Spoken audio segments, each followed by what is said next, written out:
The wind off the high plains carried dust and the smell of horses across the platform the afternoon the train brought Junia Hale to Wheatley Crossing, and she stepped down holding her daughter's hands so tightly her knuckles had gone pale. She was 23, though the 2 years since fever took her husband, Samuel, had worn her the way hard winters wear a fence post, and she wore the same gray traveling dress she had been married in, let out at the seams twice since. Her trunk held everything she owned in the world: 3 dresses, a Bible with Samuel's name written inside the cover in his own hand, a cracked porcelain thimble that had belonged to her mother, and a folded letter promising her a home in the Wyoming Territory. Pearl, not yet 4, pressed against her mother's skirts and studied the mountains with the wide, careful eyes of a child who had learned early not to expect much from strangers. Junia set the trunk down with both hands, the careful way a person sets down something they are afraid to break, and searched the platform for the man whose letters she had carried across 4 states folded against her heart. She found him before she meant to. He stood apart from the gathering crowd in a dark wool coat, and when his eyes moved from her face down to the small hand curled inside hers, something in his expression shut like a door pulled closed against weather. If you're enjoying this story so far, don't forget to hit the like button and subscribe. Drop a comment telling me where in the world you're watching from. I love hearing from you. You didn't write anything about a child. The words came before she had even finished crossing the platform. His name was Hollis Ward, and he ran the largest cattle operation between Wheatley Crossing and the Wind River, and in 3 letters over 4 months he had promised her a home, fair treatment, and a partnership built on honest work. Now he looked at Pearl the way a man looks at a bill he had not expected. I wrote to the agency for a wife who could keep a house and raise children in good time. I did not ask for another man's daughter brought along in the bargain. Junia felt the words land the way a slap lands, sharp and then hot, spreading. Around them the platform had gone quiet, porters and travelers turning to watch the way people always turn toward a public unkindness, unable to look away and unwilling to step closer. "Mr. Ward," she said, and kept her voice even though her hands had begun to shake. "I wrote to you plainly that I was a widow. I never hid that I had a daughter. You hid enough." He did not raise his voice. That was somehow worse than shouting would have been. "I've got a ranch to run and a name in this territory. I can't have people saying Hollis Ward sent for a wife and got her delivered with baggage attached." He turned to the depot master. "See that she's put back on the next train east. I'll cover the fare, but I want no part of this arrangement." He walked away without looking back, and the crowd, having gotten its unkindness, began to disperse into smaller unkindnesses. Whispers passed hand to hand like coins. Junia did not cry. She had promised herself on the train, watching the planes roll past the window hour after hour, that whatever waited for her in Wyoming, she would not cry in front of strangers. She had done enough of that in the 2 years since Samuel died. In the parlor of his mother's house where she and Pearl had been tolerated rather than welcomed. In the kitchen, where she had scrubbed floors that would never quite be clean enough to earn her a place at the family table. She had answered the matrimonial notice because it was the only door that had opened, and now it seemed that door had been slammed on her fingers in front of half the county. She was still standing there, Pearl's hand in hers and the trunk at her feet, when a shadow fell across the platform boards. "Ma'am," the voice was low and careful, like a man used to gentling animals rather than people. She looked up to find a young man in a patched work coat, hat in his hands, hair the color of wheat stubble and eyes the gray blue of a sky before rain. He could not have been more than 26, and there was dust on his boots and grease under his fingernails that spoke of honest labor rather than ownership. "I don't mean to intrude. I work out at Mr. Ward's place. Name's Micah Sutter." He glanced at Pearl, and something in his face softened in a way Hollis Ward's had not. "That's a mighty big trunk for such a small pair of hands to be carrying alone." "I can manage," Junia said, though her voice wavered on the last word. "I don't doubt it." Micah crouched down to Pearl's height instead of looming over her the way grown men so often did with small children. "You look tired, miss. Would you like some water? I've got a canteen on the wagon." Pearl, who had not spoken since Denver, nodded, and something in Junia's chest cracked open at the sight of her daughter trusting a stranger's kindness after weeks of trusting almost nothing. He carried the trunk to a battered supply wagon without being asked, and when Junia hesitated, unsure whether accepting his help made her a burden or simply a woman too tired to refuse kindness, he said only, "Mrs. Voss keeps a room above the mercantile for travelers passing through. It isn't much, but it's clean, and she won't turn away a woman with a child, whatever else this town might do." He did not ask about Hollis Ward's letter or the arrangement that had brought her west, and Junia was grateful for a silence that did not demand explanation. The room above the mercantile was small and smelled of dried apples and lamp oil, but the bed was made up clean, and Mrs. Voss, a wiry widow with flowers still on her apron, took one look at Pearl's hollow cheeks and set about warming milk without being asked. "Ward's done this before," the old woman said, not unkindly, while Junia sat at the small table trying to steady her hands around a cup of coffee. "Sent for a bride 2 years back, some poor soul from Ohio, and sent her home again when her letters didn't match his notion of a wife. Man wants a business partner who looks like a painting and costs him nothing in trouble. Some men are made that way. It isn't a reflection on you, dear," whatever he said on that platform. It was kindly meant, and Junia appreciated it, but kindness from strangers could not undo the fact that she had crossed 4 states with the last of her savings, and now had nowhere to go and no way home. She had $11 sewn into the lining of her second dress, enough for perhaps 2 weeks of the small room above the mercantile, and after that she did not know. It was Micah who found her the following morning, sweeping the boardwalk outside the mercantile, with Pearl watching from the step, and who mentioned, almost too casually to be an offer at all, that the ranch cook had taken ill with her joints that winter, and Mr. Ward had been muttering for a month about needing help in the kitchen. "It wouldn't be my place to promise you work," he said, turning his hat over in his hands the way he seemed to do whenever a conversation turned toward anything that mattered to him. "But if you were willing, and if you didn't mind the proximity of a man who already made his opinion of you plain, I could ask old Ruth if she'd take on a helper. She's fair, even if her boss isn't." Junia took the position because pride was a luxury she could no longer afford, and because the alternative was watching her savings dwindle to nothing in a town where she knew no one. Old Ruth turned out to be a broad, sharp-tongued woman with hands crippled by rheumatism who watched Junia's first week of work with narrowed eyes and, by the second week, had stopped watching at all, which Junia came to understand was as close to approval as Ruth gave anyone. The kitchen was Junia's world now, wood stove and root cellar, and the long table where the ranch hands ate in shifts, and she found in the rhythm of the work something she had not felt in 2 years, usefulness that no one questioned. She saw Hollis Ward rarely, and when she did, he looked through her the way a man looks through hired help he has already dismissed from his mind. It was Micah she saw daily, mending harness in the yard, or driving cattle in from the north pasture, always with a word for Pearl, who had taken to following him around the barnyard with the devotion small children reserve for the first adult who treats them as a person rather than an inconvenience.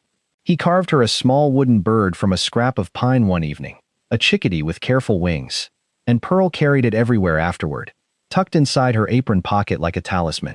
"You're good with her," Junia said one evening, watching Micah patiently show Pearl how to whistle through a blade of grass, while the sun went down copper over the western ridge. "Had 5 younger brothers and sisters back in Missouri," he said, not looking up from Pearl's small fingers. "Our mother died when the youngest was born, and our father wasn't much for raising children himself, so it mostly fell to me. I know my way around a stubborn child better than I know my way around most anything else." He said it plainly, without complaint, the way he seemed to say most things about himself, as though his own history was a fact to be reported, rather than a wound to be tended. The ranch settled into a rhythm that autumn that Junia had not felt anywhere since before Samuel's illness first took hold. A rhythm built of small, repeated kindnesses, rather than any single dramatic mercy. Old Ruth taught her which cuts of beef stretched furthest and which wildflowers along the creek bank made a passable tea for a headache, grumbling all the while as though imparting trade secrets against her better judgment. Pearl began to speak more in those weeks than she had since her father's funeral, whole sentences now instead of the careful, guarded silence she had carried west, and more often than not the words were about Micah, what he had shown her in the barn, what animal had let her pet its nose that day. Junia noticed the ranch hands nodding to her at meals where once they had only watched her with the wary curiosity people reserve for anything new, and she noticed, too, that she had stopped flinching whenever a man's boots sounded on the porch steps, a small thing that felt, privately, like the largest thing in the world. She did not let herself examine too closely why Micah's boots in particular had begun to sound different to her ear than anyone else's, only that they did, and that some evenings she found herself listening for them before she admitted to doing so. It was 3 weeks into her employment, on an evening when Ruth had sent Junia out to fetch Micah for supper, that Junia found him sitting on an overturned bucket outside the barn, cleaning his boots with more attention than the task required, the way a man occupies his hands when his mind is elsewhere.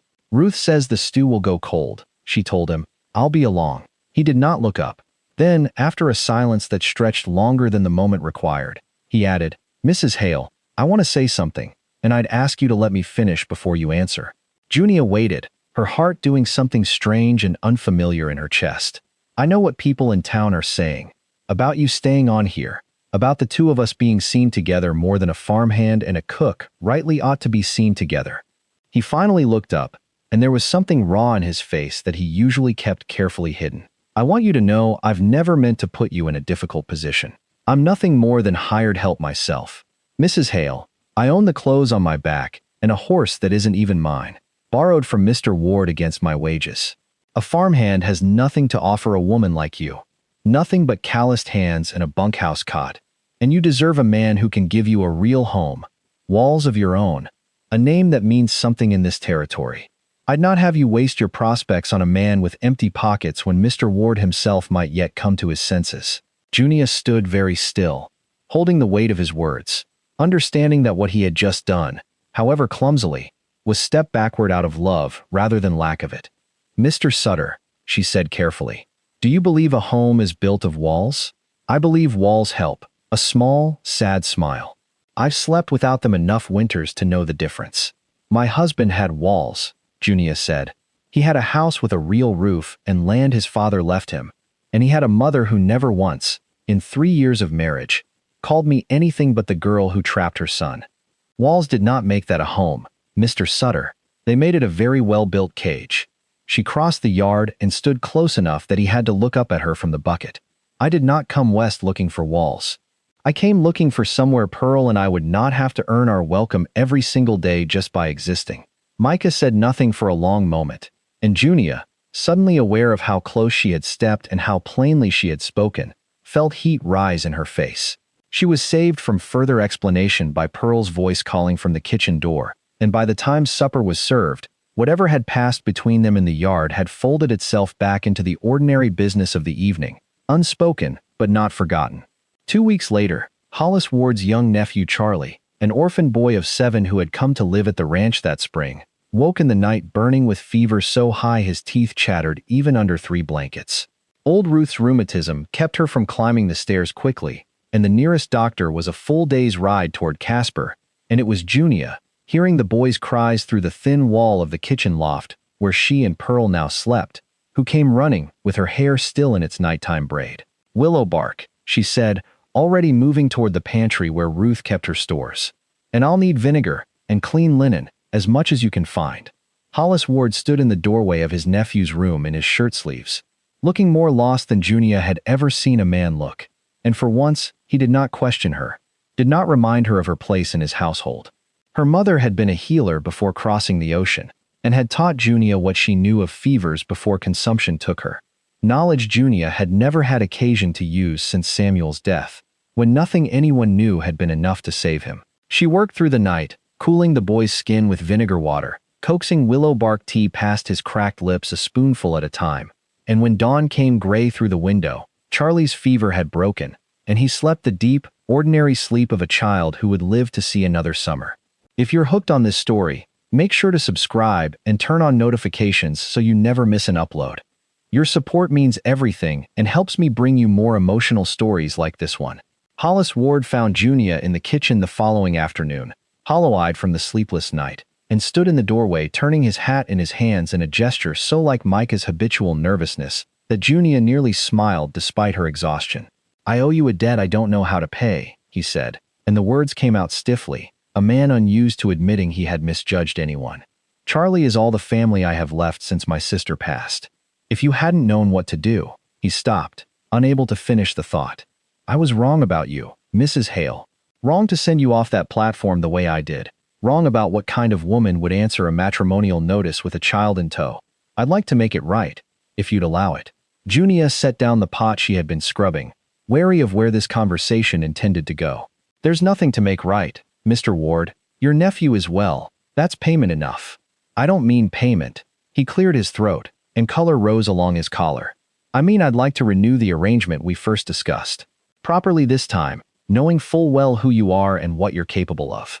A woman with your knowledge, your steadiness under pressure, that's worth more to a household than any amount of prettiness in a photograph. I was a fool to let a child's presence blind me to it.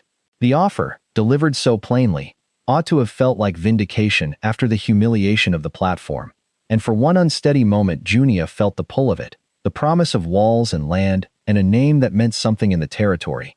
Everything she had crossed 4 states hoping to find. But even as Hollis spoke, she found herself thinking not of Larkspur Ranch's fine house, but of a chickadee carved from pine, of a man crouching to a small girl's height instead of looming over her, of calloused hands that had never once made her feel like a bargain being reconsidered. "I'm grateful for the offer, Mr. Ward," she said, "but I believe my answer is no." His expression did not change immediately, as though the refusal took a moment to travel from his ears to his understanding. "May I ask why?" Junia thought of several answers, careful diplomatic ones about needing time, about Charlie's fever having only just broken, about not being ready to consider marriage again so soon. Instead, she found herself telling the truth. "Because somewhere between the depot platform and this kitchen, I found something I wasn't looking for when I came west. And it isn't a house with your name on the deed."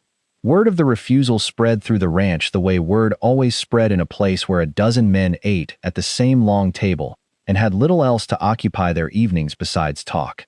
Odessa Ward, Hollis's widowed sister who kept house at Larkspur since her own husband's death and had never much cared for the idea of a cook's helper rising above her station, took particular exception to the notion that a woman of no name and no property had turned down her brother in favor of a hired hand.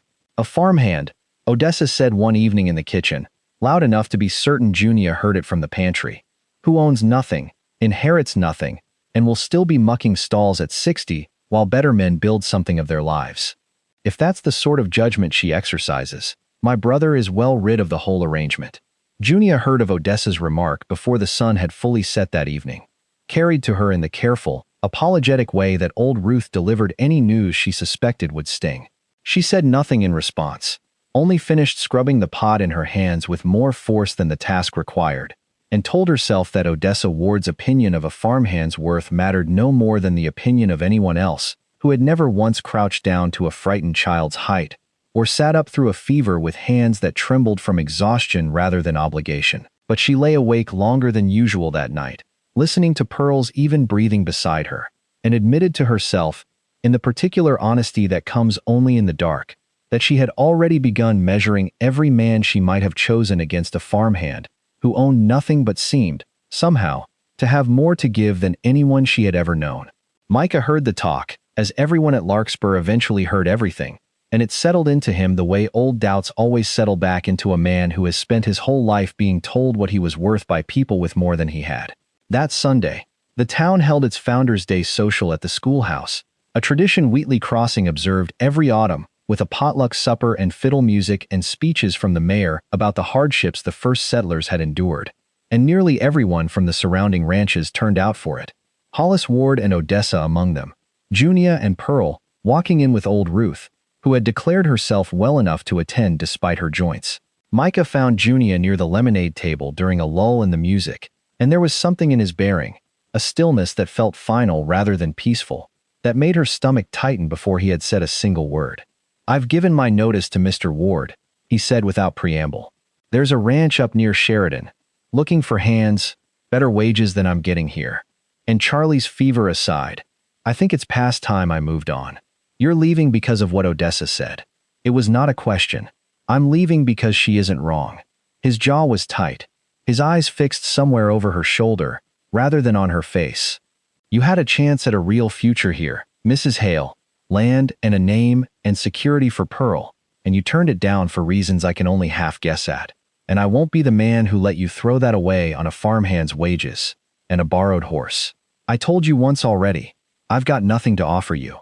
I should have had the sense to mean it the first time, instead of letting myself hope otherwise these past weeks." Before Junia could answer, Hollis Ward's voice carried across the schoolyard, drawn by the sight of the two of them standing close together near the refreshment table, half the town's attention drifting toward them, the way attention always drifts toward the possibility of a scene.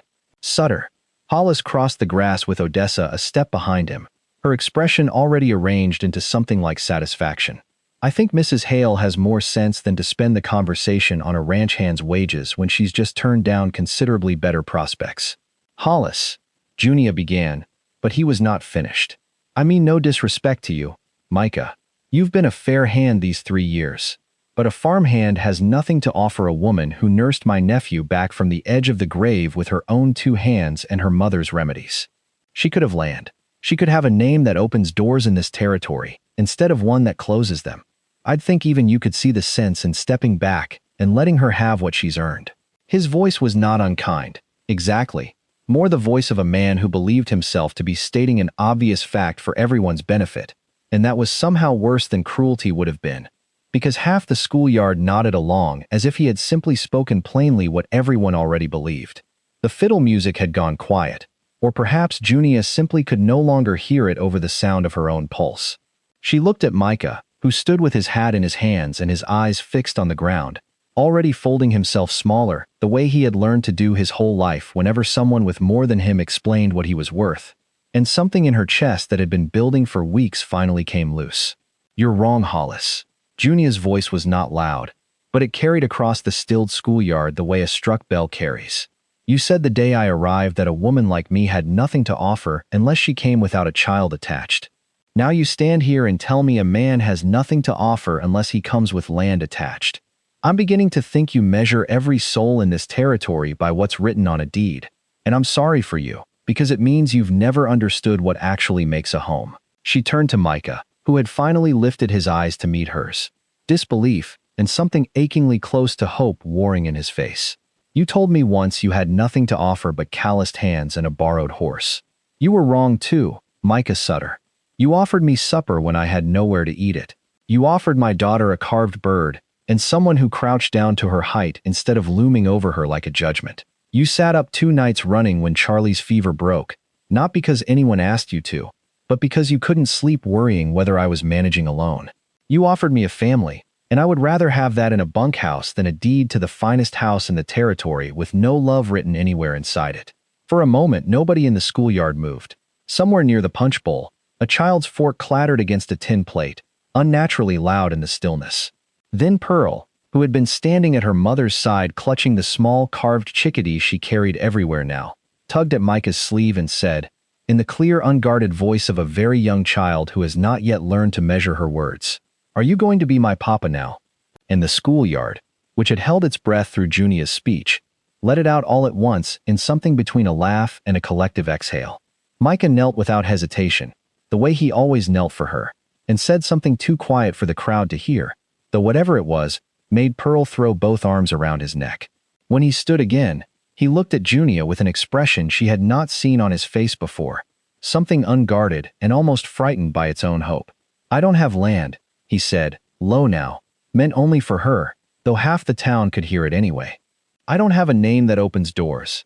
I've got wages I'm still saving toward a place of my own, and it might be years before I can offer you walls worth the name." "I told you," Junia said, and found she was smiling despite the tears standing in her eyes. "I never came looking for walls." Hollis Ward stood very still through this exchange, and when it was finished, something in his stiff posture eased, the way a man's shoulders drop when he finally sets down an argument he had been carrying too long. "Well," he said, and cleared his throat, and to his credit, did not attempt to salvage his earlier position. "It seems I've been wrong about a good many things today." He extended a hand to Micah, an unusual gesture between a ranch owner and a hired man. But Micah shook it without hesitation. "You'll have that raise I've been putting off, Sutter, whatever you decide about Sheridan.